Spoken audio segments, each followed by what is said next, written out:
Comment dire se casser la figure en anglais? Voici quelques alternatives à fall over, fall over, I toppled over, I toppled over.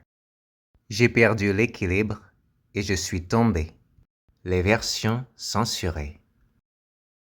Voici une expression britannique. To go A over T. C'est en fait une façon de dire tomber Luc par-dessus tête. Luc, vous avez compris, à l'envers. Tomber le train arrière par-dessus tête. I went A over T. I went A over T. Je me suis cassé la. Traduisons ces quelques variantes. Je me suis cassé la binette. Je me suis cassé la margoulette. Je me suis cassé la tronche.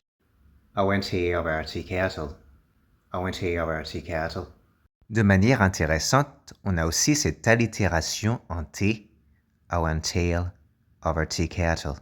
Maintenant, il faut bien noter qu'il y a une expression beaucoup plus idiomatique.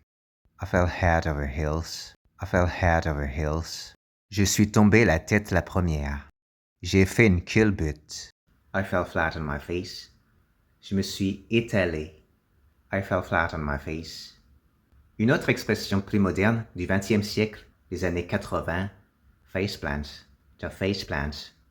Se planter, la tête la première. I face planted. I face planted.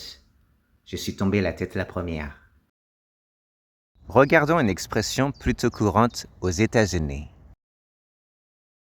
I took a spill. I took a spill. Looks like you took a pretty bad spill. Je me suis pris une gamelle. Une expression plus courante basée sur le même modèle. I took a tumble. I took a tumble. J'ai fait une culbute. On a aussi l'expression très courante et familière au Royaume-Uni et en Australie. I stacked it. I stacked it. Je me suis gamellé. Je me suis gaufré. Si vous voulez dire j'ai valsé dans les airs, j'ai valdingué. I went flying. I went flying. Au 19e siècle, et surtout utilisé aujourd'hui en anglais britannique, à l'origine, quand on parlait d'une chute à cheval, on pouvait dire I came a cropper. I came a cropper. Je me suis ramassé une gamelle. Je me suis étalé. Il existe aussi une expression un peu drôle. I went down like a sack of spots. I went down like a sack of spots. Je suis tombé comme une masse. Donc je suis tombé lourdement, comme un sac de patates. Il y a toujours aussi cette alternative idiomatique. I fell in a heap. Je suis tombé comme une masse. Je suis tombé en vrac. Voyons à présent une expression d'origine navale.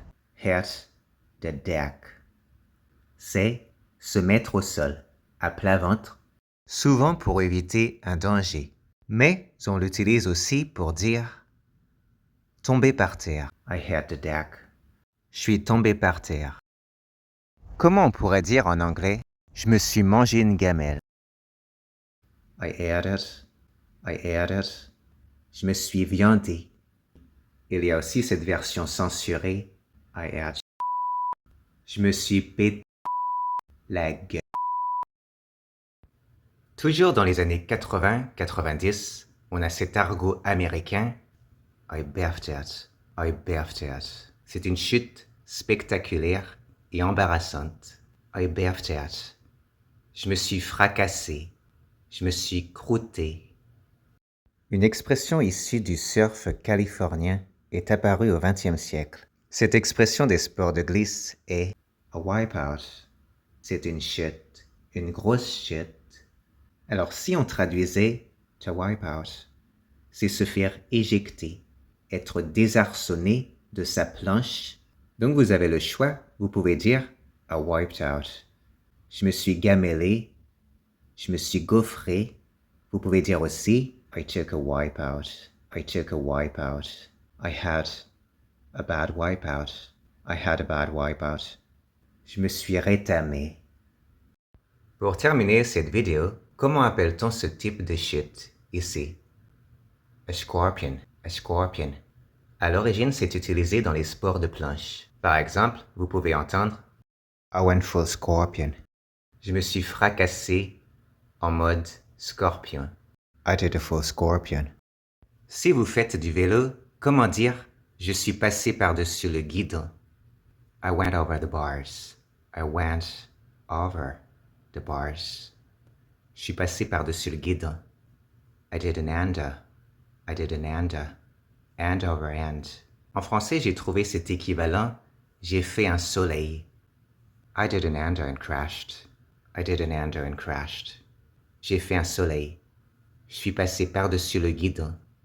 Voilà, c'est tout pour aujourd'hui. En attendant, je vous dis à la prochaine vidéo.